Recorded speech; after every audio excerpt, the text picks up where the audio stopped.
అర్థమైందమ్మా? ఫస్ట్ ఏమి capital account వేస్తాం. క్యాపిటల్ అకౌంట్లో క్రెడిట్ సైడ్న క్యాపిటల్, షేర్ క్యాపిటల్, డిబెంచర్స్ వేస్తాం. తర్వాత డెబిట్ వైపున అసెట్స్, ఫిక్స్డ్ అసెట్స్ ఏవైతే ఉంటాయో అవి ప్రీవియస్ ఇయర్వి, కరెంట్ ఇయర్వి వేస్తాం. తర్వాత టోటల్ చూసుకొని దాన్ని ఏదైనా ఉంటే అది బ్యాలెన్స్ షీట్లోకి వేస్తాం. తర్వాత రెవెన్యూ అకౌంట్లో డెబిట్ వైపున అన్ని ఎక్స్పెన్సెస్ అన్నీ వేస్తాం, క్రెడిట్ వైపున ఇన్కమ్స్ వేస్తాం. అవి వేసిన తర్వాత బ్యాలెన్స్ ఏమైనా ఉంటే దాన్ని నెట్ రెవెన్యూ అకౌంట్కి ట్రాన్స్ఫర్ చేస్తాం. నెట్ రెవెన్యూ అకౌంట్ వేస్తాం. వేసేటప్పుడు interest on debentures, interim dividend ఇలాంటివి ఏమైనా వేస్తాం. మళ్ళీ తర్వాత ఓపెనింగ్ బ్యాలెన్స్ ఇట్లాంటివి ఉంటే వేస్తాం. తర్వాత ఈ నెట్ రెవెన్యూ అకౌంట్లోనే బ్యాలెన్స్ను బ్యాలెన్స్ షీట్లోకి తీసుకుపోతాడు. రెవెన్యూ వేస్తాం, ఫస్ట్ క్యాపిటల్ అకౌంట్లోది తీసుకుపోతాము బ్యాలెన్స్ షీట్లోకి. తర్వాత రెవెన్యూ అకౌంట్ వేస్తాం, రెవెన్యూ అకౌంట్లో బ్యాలెన్స్ నెట్ రెవెన్యూ అకౌంట్లోకి తీసుకుపోతాం. నెట్ రెవెన్యూ అకౌంట్లో నుంచి బ్యాలెన్స్ షీట్లోకి తీసుకుపోతాం. తర్వాత బ్యాలెన్స్ షీట్లో ఏమేస్తాము? అసెట్స్, లైబిలిటీస్ ఏవైతే కరెంట్ అసెట్స్, కరెంట్ లైబిలిటీస్ ఇట్లాంటివి ఏమన్నా ఉంటే వేస్తాం అన్నమాట. అర్థమైందమ్మా? అర్థమైందా? మేడం. ఓకే, ఇప్పుడు ప్రాబ్లం వేసేదా? మేడం. ఓకే, నేను ఒకటి వేస్తా, మళ్ళీ మీరు ఒకటి వేయగలరా?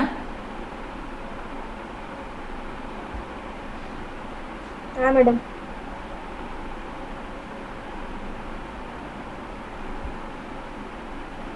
ఓకే, అమ్మయ్య.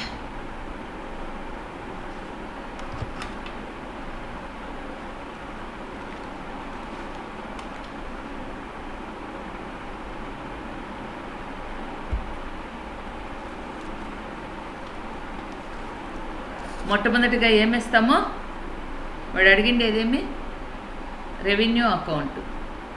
మొట్టమొదటిగా రెవెన్యూ అకౌంట్ ఎవరిది? Tata power and light company. Tata power and light company limited.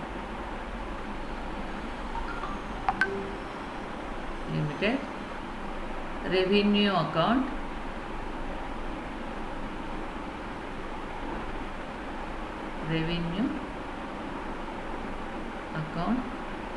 for the year ended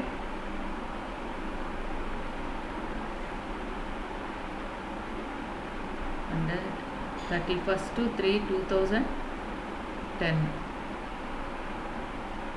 31/3/2010.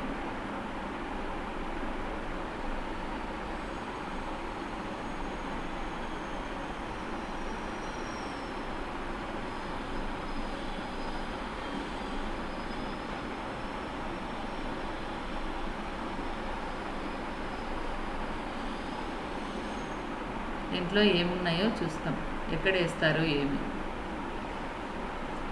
చూడండి ఏమున్నాయో చూడండి ఒకసారి. ల్యాండ్స్ ఆన్ 31/3/2009 ఉంది. ఈ ల్యాండ్స్ వచ్చేసి ఇక్కడ మనకి ఇయర్ ఎప్పుడు స్టార్ట్ అవుతుంది? ఎండ్ అవుతుంది. ఇక్కడ ఎండింగ్ డేట్ వచ్చి 31/3/2010. ఎండింగ్ డేట్ వచ్చి 2010.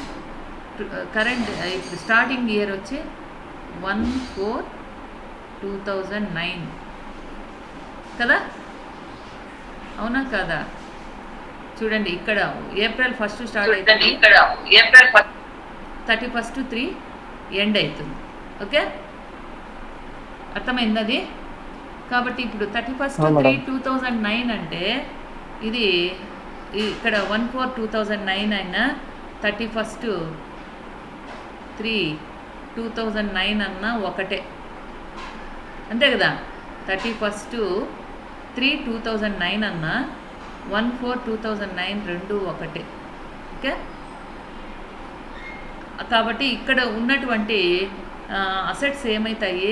ప్రీవియస్ ఇయర్ అవుతాయి, డ్యూరింగ్ ద ఇయర్ 2009. అర్థమైందా? During the year 2009. తర్వాత ఇది వచ్చేసి కరెంట్ ఇయర్. కాబట్టి ఈ ల్యాండ్స్ వచ్చేసి 1,20,000 ప్రీవియస్ ఇయర్. తర్వాత ల్యాండ్స్ ఎక్స్పెండెడ్ డ్యూరింగ్ 2009-10 ఇది కరెంట్ ఇయర్ 4,000. తర్వాత మెషనరీ కూడా స్టార్టింగ్లో ఉండేది వచ్చి ప్రీవియస్ ఇయర్, తర్వాత ఉండేది current year. Machinery expended during 9-10. తర్వాత mains including cost of laying. ఇక్కడ మెయిన్స్ ఇంక్లూడింగ్ ఇది కూడా ఇది ఆస్తే అనమాట. Mains including cost of laying, mains expended during year. ఈ మూడు కూడా అసెట్సే. ఈ అసెట్స్ ప్రీవియస్ ఇయర్లో అమౌంట్ ప్రీవియస్ ఇయర్లో వేస్తాము, కరెంట్ ఇయర్లో అమౌంట్ కరెంట్ ఇయర్లో వేస్తాం. తర్వాత ఈక్విటీ షేర్స్ వచ్చి క్యాపిటల్ అకౌంట్లో క్రెడిట్ సైడ్ వేస్తాం. డిబెంచర్స్ కూడా క్రెడిట్ వైపునే వేస్తాం. తర్వాత సన్రీ క్రెడిటార్స్ ఇది బ్యాలెన్స్ షీట్లో లైబిలిటీ వైపు వేస్తాం. డిప్రిషియేషన్ కూడా బ్యాలెన్స్ షీట్లో లైబిలిటీ వైపు వేస్తాం. తర్వాత sundry debtors for current supplied. Sundry debtors balance షీట్లో అసెట్స్ వైపు వేస్తాం. Cash asset. Cost of generation ఇక్కడ చూడండి ఒకే ఆర్డర్లో ఉంటాయి, మీరు వెతుక్కునే పనే ఉండదు. అక్కడ వరకు అయిన తర్వాత ఇప్పుడు cost of generation of electricity ఇది రెవెన్యూ అకౌంట్. ఇక్కడి నుంచి స్టార్ట్ అయ్యి చూడండి ఇక్కడి నుంచి అన్ని ఎక్స్పెన్సెస్ వస్తాయి. Cost of generation of electricity, cost of distribution of electricity, rent, rates and taxes, management expenses, depreciation. ఇక్కడి వరకు డెబిట్లో ఉన్నాయా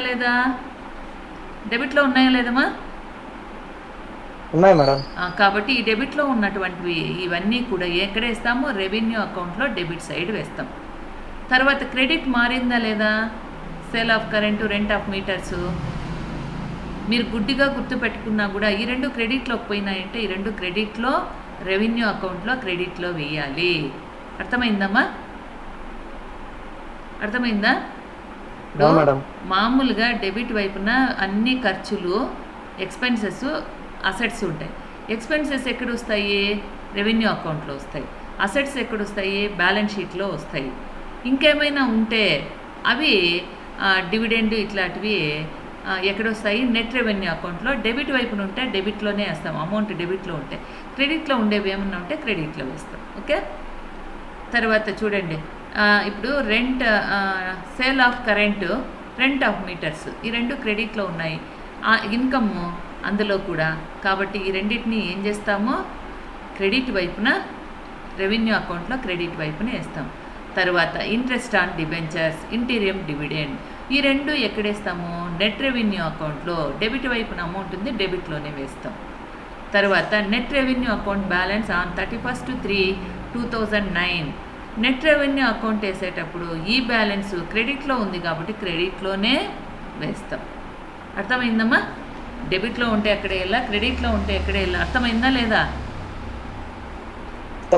ఓకే. ఇప్పుడు వేస్తామా లెక్క? బాగా అర్థం చేసుకోండి.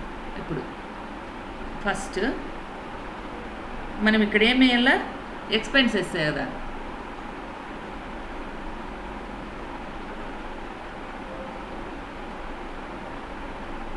రెవెన్యూ అకౌంట్లోకి వస్తే ఇటువైపు ఏం వేస్తాము? ఇక్కడ ఏం వేస్తాం?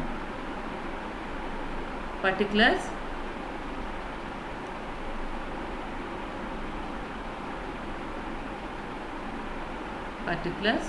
అమౌంట్, పర్టికులర్స్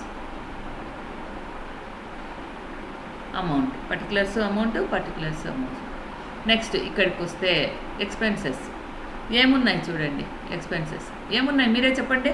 ఏం వేస్తాం రెవెన్యూ అకౌంట్లో? మీరే చెప్పండి మా ముంతేజ, లావణ్య చెప్పండి ఏం వేస్తాము? Expenses madam.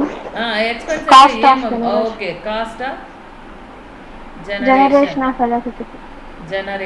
Cost of generation ఎంత ఉంది అమౌంట్? 28,000 మేడం. 28,000. నెక్స్ట్ తర్వాత cost of distribution of electricity. Distribution చాలు ఇంత రాస్తే. కాస్ట్ ఆఫ్ డిస్ట్రిబ్యూషన్ ఎంత ఉంది? 4,000. Next rent to rent rent and tax. రెండు rates taxes 4000. Next to management management expenses. Management expenses. Expenses management expenses 9600 madam. Next to depreciation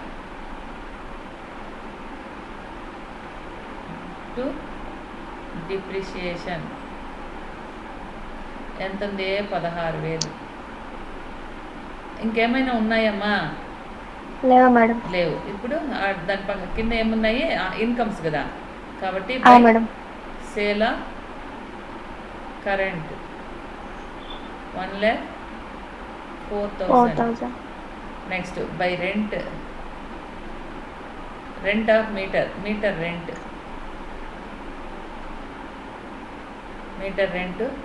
4,000. ఇంకేమైనా 4,000. లేవు madam. లేవు కాబట్టి టోటల్ వేస్తాం. ఎటువైపు ఎక్కువ ఉందో చూడండి. ఎటువైపు ఎక్కువ ఉంది? ఇటువైపే ఎక్కువ ఉంది. 1,08,000. ఇటువైపు కూడా 1,08,000. ఇప్పుడు ఎంత తక్కువ ఉందో చూడండి. దాన్ని ఏమంటాం ఇక్కడ? To balance carried down to ఎక్కడికి తీసుకుపోతాము? Net revenue account. ఎంత ఉందో చూడండి. 28, 36, 45, 45, 55, 61, 600 ఉంది. 61,600, 62, 68. ఓకే, 46,400. 46,400. అర్థమైందా ఇప్పుడు? ఇది అర్థమైంది అందరికీ?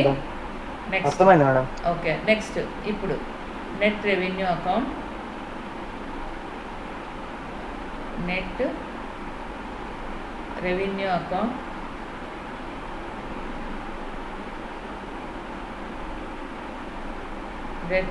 Account for the year ended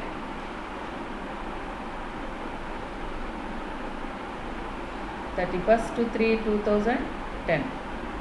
ఓకేమ్మా?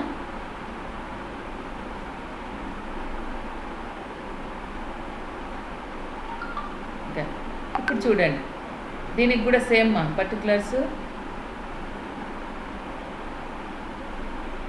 Amount, particulars, amount, particulars, amount. ఇక్కడ మనకు బ్యాలెన్స్ ఉంది చూడండి. లెక్కలో ఇచ్చినాడు, బ్యాలెన్స్ ఇచ్చినాడా లేదా? ప్రాబ్లంలో నెట్ బ్యాలెన్స్ లాస్ట్లో ఇచ్చినాడు చూడండి. Net revenue account balance 31/3/2009. అది ఓపెనింగ్ బ్యాలెన్స్ అనమాట. 2009 అంటే opening balance. By balance broad down, తెచ్చిన నిల్వ ఎంత ఉంది? 22,000. క్రెడిట్లో ఉంది కాబట్టి క్రెడిట్లోనే వేస్తాం. 22,800. తర్వాత ఇక్కడ మనకు నెట్ రెవెన్యూ అకౌంట్లో ఉంది చూడండి. ఇది 46,400. ఇది ఇక్కడికి రావాలా వద్దా? డెబిట్లో ఉంది కాబట్టి క్రెడిట్లోకి వస్తుంది. క్రెడిట్లో ఉంటే డెబిట్కి పోతుంది కాబట్టి బై రెవెన్యూ అకౌంట్. ఎంత ఉంది? 46,400. 46,400. నెక్స్ట్ డెబిట్ వైపుకి వస్తే ఏమున్నాయి? ఏమైలా? Interest on debentures. Okay, interest on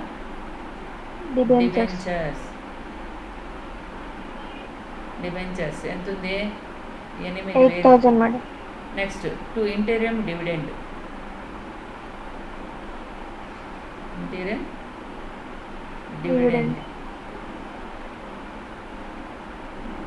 ఎంత ఉందిమా?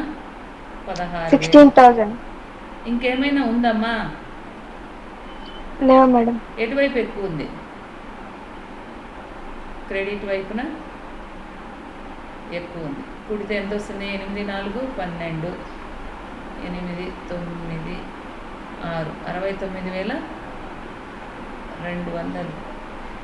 69,200 69,200 69,200. దీనిలో నుంచి తీసేస్తే బ్యాలెన్స్ క్యారీడ్ ఎంత వస్తుంది? 200 8 6 14 5 19 45,200. ఎక్కడికి తీసుకుపోతామ్మా ఇది? Capital balance sheet. Balance carried down to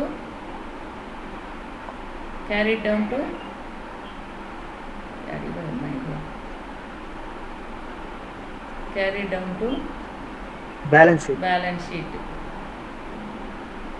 madam దీనికి క్యాపిటల్ అకౌంట్ రాదా మేడం? క్యాపిటల్ వేస్తామా ఇక్కడ, అందుకే ప్లేస్ వదిలిండి. Okay madam. అర్థమైంది. ఈ నెట్ రెవెన్యూ అకౌంట్ బ్యాలెన్స్ షీట్లోకే పోతుంది. ఇది పోతుంది, క్యాపిటల్ అకౌంట్లోది కూడా బ్యాలెన్స్ షీట్లోకి పోతుంది. అర్థమైందా? మేడం. ఓకే, ఇప్పుడు ఈ రెండు అర్థమైనా అందరికీ? మేడం. ఎవరికేం డౌట్ లేదా? లేదు మేడం. ఓకే, తర్వాత ఇప్పుడు క్యాపిటల్ అకౌంట్ వేస్తాం. ఇప్పుడు క్యాపిటల్ అకౌంట్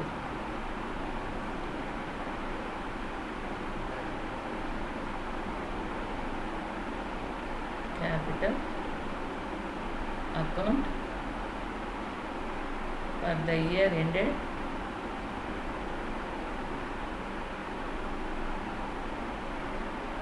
31/3/2010. ఓకేమ్మా?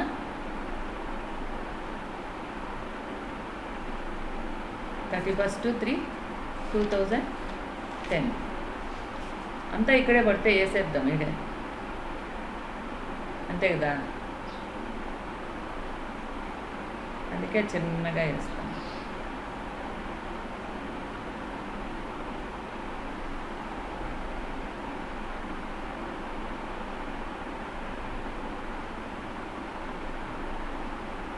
టోటల్ సాల్వ్ కదా.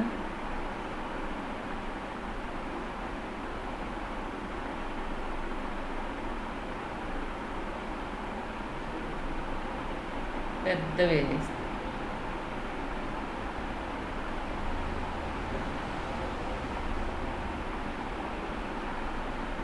ఓకే, ఇక్కడ ఏం వేస్తామో అక్కడ ఏం వేస్తామో, ఈడొచ్చి ఏం రాస్తామో ఎక్స్పెండిచర్. Next up to 31/3/2009. ఇక్కడ వచ్చి 2009-10 టోటల్. ఇది వచ్చి మా రిసిప్ట్స్. ఇదే 31/3/2009. ఇది 2009-10 టోటల్. అర్థమైందమ్మా? ఇప్పుడు ఇక్కడ చూడండి, ఇడేమేస్తామో అసెట్స్ వేస్తామా లేదా? ఇటువైపు వచ్చేయండి. First share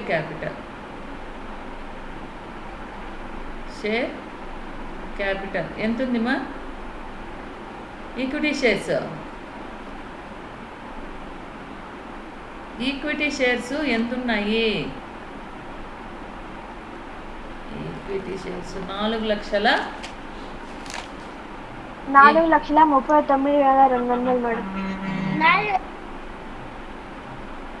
200 4,39,200. ఇదే అమౌంట్ ఇడే ఇస్తాం. తర్వాత బై డిబెంచర్స్ ఎంత ఉన్నాయి? 1,60,000. 1,60,000. ఓకేమా? తర్వాత ఇక్కడ ఏముంది చూడండి,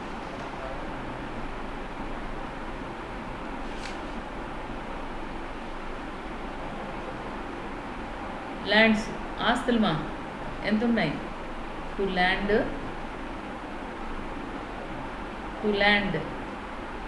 ఎంత ఉంది ఇక్కడ? 1,20,000. ఈడ 4,000. టోటల్ 1,24,000. తర్వాత మెషినరీ అవే కదా ఫిక్స్డ్ అసెట్స్. మేడం. మెషినరీ ఎంత ఉంది? 4,80,000. 4,80,000.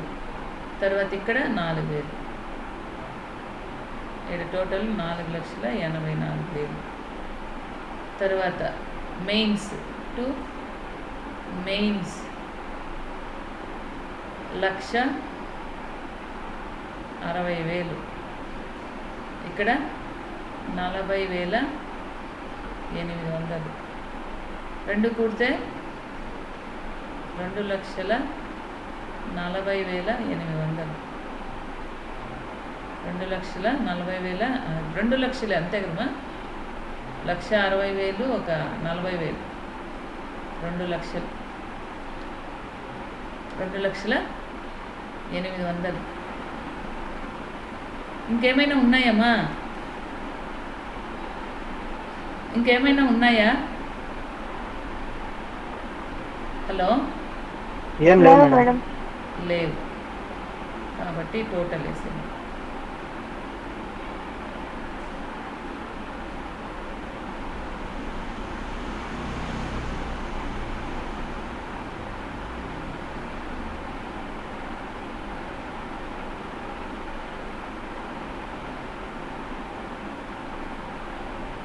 ఇది ఎంత వస్తుంది?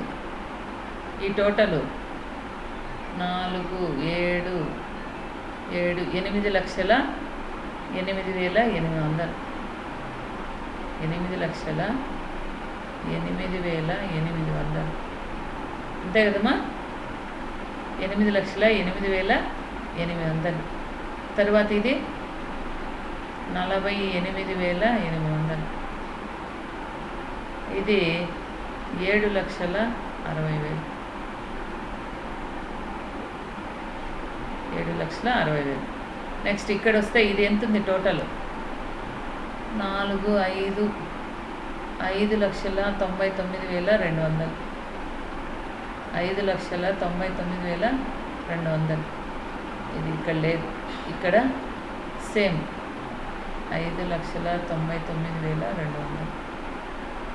ఇంకా ఇప్పుడు బ్యాలెన్స్ షీట్. ఇది అర్థమైందమ్మా అందరికీ? Madam.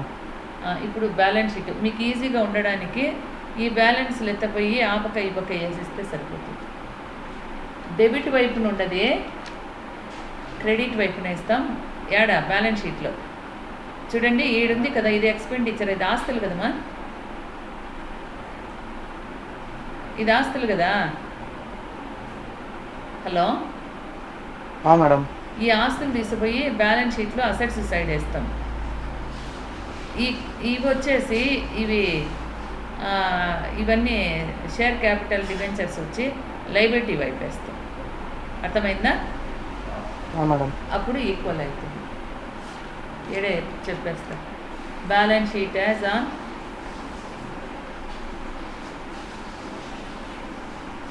Balance sheet as on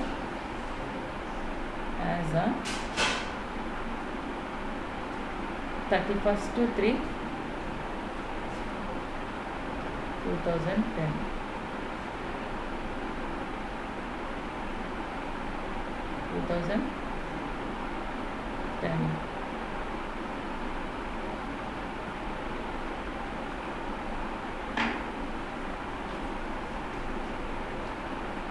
అసలు లేదంటే ఈడ ఆస్తుల్లో నుంచి అప్పులు ఇవి తక్కువ ఉన్నాయి, ఆస్తులు ఎక్కువ ఉన్నాయి కాబట్టి ఎక్కువ ఉండేది ఈడ తెచ్చేస్తాం. అట్లయినా వేయచ్చు. వేస్తామా? ఇట్లే వేస్తారా? ఎట్లా వేస్తారు? ఇట్లా వేస్తాం మేడం. ఇది ఇట్లా వేస్తారా? వేరియేషన్ చూపిస్తారా?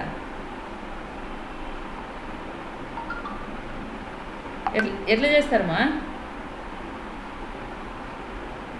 హలో, తేజ, హలో లావణ్య, చెప్పండి మేడం. ఇట్లే వేస్తారా లేదంటే వేరియేషన్ చూపిస్తారా? దీంట్లో నుంచి దీంట్లో తీసేసి ఇట్లే వేస్తాం మేడం. ఇట్లే వేస్తారా? మేడం ఇప్పుడు దీనిలో నుంచి దీన్ని తీసేస్తే బ్యాలెన్స్ క్యారీ డౌన్ ఏడు వస్తుంది కదా. ఇప్పుడు ఆస్తులు ఎక్కువ ఉన్నాయి కాబట్టి ఇది ఈ పక్క వేస్తే సరిపోతుంది. ఎక్కువ ఉండే మేడం అమౌంట్. ఎట్లా ఈజీ అయితే అట్లా చెప్పండి. మీకు ఎట్లా వీలవుతుంది అని చెప్తాను. మీరు ఒకసారి చెప్పండి మేడం, మళ్ళీ మేము చేస్తాం. ఓకేమ్మా, ఓకే. ఇప్పుడు ఏడేమి లైబిలిటీస్ రూపీస్, అసెట్స్ రూపీస్. ఇప్పుడు బ్యాలెన్స్ షీట్లోకి వస్తే ఆ లైబిలిటీకి వస్తే మొట్టమొదటిగా ఏం చేస్తామంటే ఈ రిసిప్ట్స్ తీసుకొచ్చి ఈడేస్తాం. ఇవి మా క్యాపిటల్ రిసిప్ట్స్ 5,99,200. అర్థమైందా? ఇప్పుడు చెప్పిండేది అర్థమైందా? నెక్స్ట్ ఇవి వచ్చేసి ఈ టోటల్ ఏమివే క్యాపిటల్ ఎక్స్పెండిచర్. Capital expenditure 8,08,800. 8,08,800. తర్వాత ఇంకా లెక్కలోకి రండి. లైబిలిటీస్ ఏముండాయి చూడండి. లైబిలిటీస్ లెక్కలో ఏమున్నాయి? క్రెడిటార్స్, డిప్రిషియేషన్ ఫండ్ ఉన్నాయి చూడండి. డేటార్స్ ఉంది, అసెట్, అదర్ డేటార్స్ ఉంది, క్యాష్ ఉంది. ఉందా లేదా? మేడం. ఓకే. ఇప్పుడు డేటార్స్ ఎటువైపు వేస్తాము? ఎడవైపు పెంచిన డేటార్స్ ఎక్కడేస్తామా? ఈడేస్తాము. డేటార్స్ ఎంత ఉన్నాయి? ఎంత డేటార్స్? డేటార్స్ ఎంతమా చెప్పండి. 32,000 మేడం. 32,000 చూస్తారండి లెక్క. తర్వాత other డేటార్స్ 4,000. Other డేటార్స్ 4,000 madam 400 madam. 400 madam. 400 madam. 400.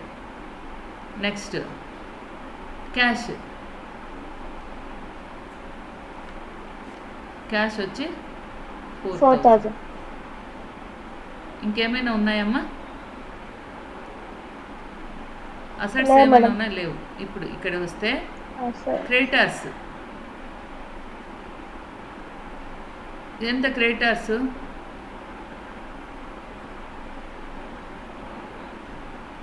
Creditors ఎంత ఉన్నారు? 800. తర్వాత ఇక్కడ చూడమా, మనకు నెట్ రెవెన్యూ అకౌంట్లో ఎంత వచ్చింది చూడండి. ఇక్కడ వచ్చింది balance 45,200. Balance carry down to balance sheet అని వేసినామా లేదా? అవును మేడం, వేసినాం మేడం. ఇది ఇక్కడ ఉంది కదా. డెబిట్ వైపు నుంటే లైబిలిటీలో వేస్తాము, క్రెడిట్ వైపు నుంటే అసెట్స్ సైడ్ వేస్తాము. ఓకే. కాబట్టి నెట్ రెవెన్యూ అకౌంట్ 45,200. తర్వాత డిప్రిషియేషన్ ఫండ్ ఉంది చూడండి.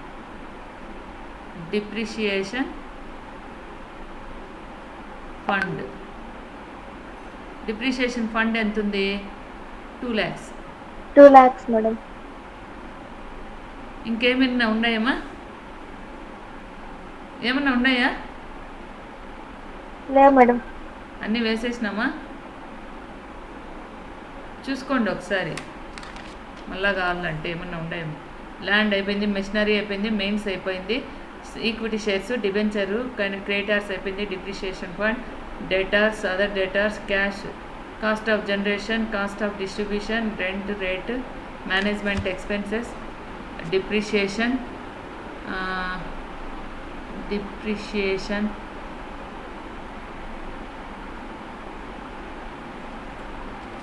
ఓకే. డిప్రిషియేషన్ మామూలుగా రెవెన్యూ అకౌంట్లో చూపించేసినాం. డిప్రిషియేషన్ ఫండ్ వచ్చి ఇక్కడ చూపిస్తాం. తర్వాత sale of current, rent of meters, interest on debentures, అన్నీ అయిపోయినాయేమో, ఇంకేమీ లేవు. ఇప్పుడు ఈక్వల్ కావాలా చూడాలి. ఈక్వల్ అవుతుందేమో చూడండి. 8,08,000 8,000 అంటే 32 8 40 44 45,200 8,45,200 క్రెడిట్ సైడ్, అసెట్స్ సైడ్ 8,45,200. అర్థమైందమ్మా? నెక్స్ట్ ఇటువైపు వస్తే 2 7 7 99 7 8 8,45,200 ఈక్వల్ అయిందా లేదమ్మా? అయింది మేడం. ఈక్వల్ అయిందా లేదా?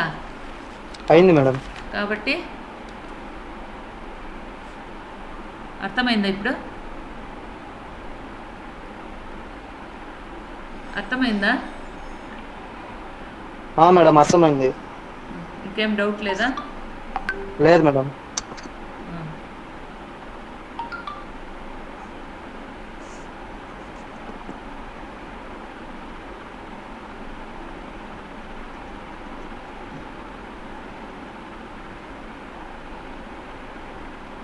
ఇంకేమ్మా వేసుకోండి.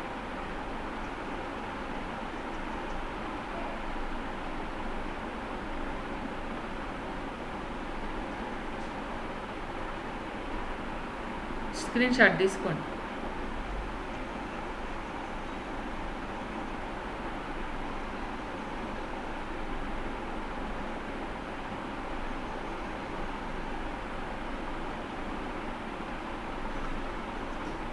తీసుకున్నారా?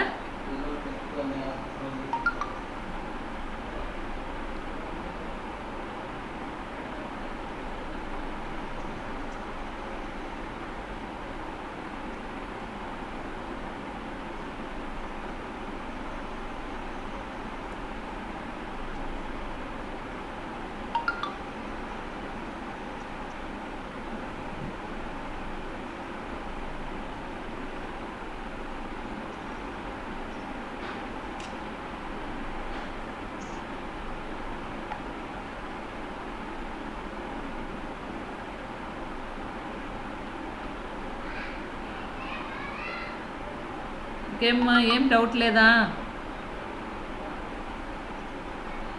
హలో,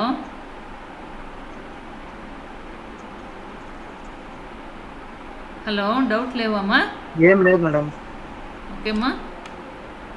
ఇది స్క్రీన్ షాట్ తీసుకున్నారా?